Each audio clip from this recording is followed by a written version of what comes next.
नमस्कार दोस्तों, आपका स्वागत है हमारे चैनल पर। आज हम बात करेंगे एक महत्वपूर्ण सरकारी योजना के बारे में जिसे यूपीएस कहा जा रहा है।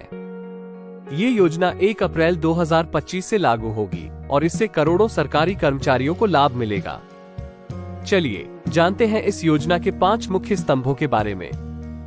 यूपीएस यानी यूनिफाइड पेंशन स्कीम, जो सरकारी कर्मचारियों के भविष्य को सुरक्षित करने के लिए बनाई गई है। इस योजना के 5 स्तंभ हैं जो इसे खास बनाते हैं। 50% की सुनिश्चित पेंशन। पहला स्तंभ है 50% की सुनिश्चित पेंशन। यूपीएस अपनाने पर सेवानिवृत्ति से पहले के 12 महीने के औसत मूल वेतन का 50% पेंशन के रूप में मिलेगा।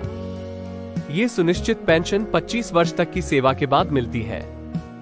अगर आपकी सेवा 25 वर्ष से कम और 10 साल से ज्यादा है तो आपको उसके अनुपात में पेंशन मिलेगी। दूसरा स्तंभ है पारिवारिक पेंशन। अगर दुर्भाग्यवश किसी कर्मचारी का निधन हो जाता है तो उसकी पेंशन की कुल रकम का 60% हिस्सा उसके परिवार को मिलेगा। तीसरा स्तंभ है न्यूनतम पेंशन की गारंटी। अगर किसी कर्मचारी ने कम से कम 10 साल की सेवा की है तो उसे 10,000 रुपए प्रतिमाह की न्यूनतम पेंशन मिलेगी।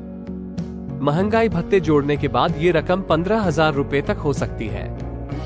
चौथा स्तंभ है महंगाई दर के साथ इंडेक्सेशन। इसका मतलब है कि सुनिश्चित पेंशन, पारिवारिक पेंशन और न्यूनतम पेंशन के मामलों में महंगाई राहत के आधार पर पेंशन को समय समय पर अपडेट किया जाएगा। पांचवा स्तंभ है सेवानिवृत्ति पर एकमुश्त भुगतान। सेवा के हर 6 महीने के लिए आपके वेतन और महंगाई भत्ते का 10% एकमुश्त राशि के रूप में मिलेगा। यानी अगर आपकी 30 साल की सेवा है तो आपको 6 महीने के आधार पर एकमुश्त भुगतान मिलेगा। यूपीएस और एनपीएस का विकल्प। इस योजना के तहत 23 लाख केंद्रीय सरकारी कर्मचारियों को फायदा मिलेगा। अगर आप एनपीएस में रहना चाहते हैं तो आप उसमें रह सकते हैं, लेकिन अगर आप यूपीएस अपनाना चाहते हैं तो इसका भी विकल्प चुन सकते हैं।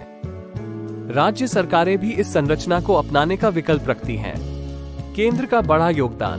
केंद्र सरकार का योगदान अब 18.5% हो गया है, जो पहले 14% था। और सबसे अच्छी बात यह है कि इस योजना के तहत आपको एरियर्स भी मिलेंगे। तो दोस्तों, ये थे यूपीएस योजना के 5 मुख्य स्तंभ। अगर आपको यह वीडियो पसंद आया हो तो इसे लाइक और शेयर करें और हमारे चैनल को सब्सक्राइब करना ना भूलें। अगर आपके कोई सवाल है तो नीचे कमेंट में लिखें। धन्यवाद।